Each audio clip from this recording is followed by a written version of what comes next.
Ang John chapter 1 verse 12 and 13 ay nagpapatunay na ang naligtas ng minsan ay ligtas na magpakailanman. Sinasabi ng Bible sa verse 12, "But as many as received him, to them gave he power to become the sons of God, even to them that believe on his name." Sa 13 sabi niya, "Which were born not of blood, nor of the will of the flesh, nor of the will of man, but of God."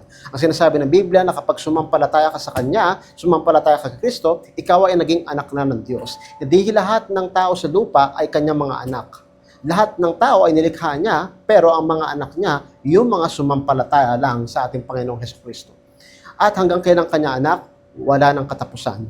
Bakit? Sinasabi niya na hindi pinanganak ng dugo, ni ng kalooban ng laman, o ni ng kalooban ng tao, pero ng Diyos. Hindi na tayo pinanganak sa laman.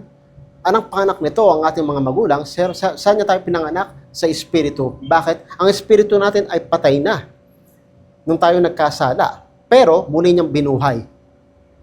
Nagkaroon ito ng buhay na walang hanggan. Yun ang kanyang regalo kapag sumampalataya ka. Hanggang kailan mabubuhay ang Espiritu ko? Wala nang katapusan. Hindi na siya pwedeng mamatay uli. Ilang beses niya ako pinanganak? Isang beses, at ito ay wala nang katapusan. Pero, kapag ikaw ay sumampalataya kay Kristo at naging anak ng Diyos at nagpapatuloy ka sa kasalanan, ikaw ay paparusahan ng Diyos sa lupa ayon sa Hebrews chapter 12. At ang sinasabi niya doon, na pinagwiwikaan niya ang mga anak niya at pinapalo at hinahampas. Lahat ng anak ng Diyos ay pinapalo niya, hinahampas. Bakit? Dahil lahat ng anak ng Diyos sa lupa ay nagkakasala. At hindi hayaan ng Diyos na magpatuloy sa kasalanan. Dinidisiplina niya tayo. At pwede niya rin tayong pauwi na maaga sa langit kung gusto niya. Pero hindi nangangahulugan na hindi niya na ako anak. Sapagkat nung bata pa tayo, ang mga magulang natin ay pinaparusahan tayo, dinidisiplina tayo kapag tayo nagkakamali. Ganon din ang ama. Nangangahulugan ba na hindi na ako anak ng Diyos? Anak pa rin niya ako kahit anong mangyari.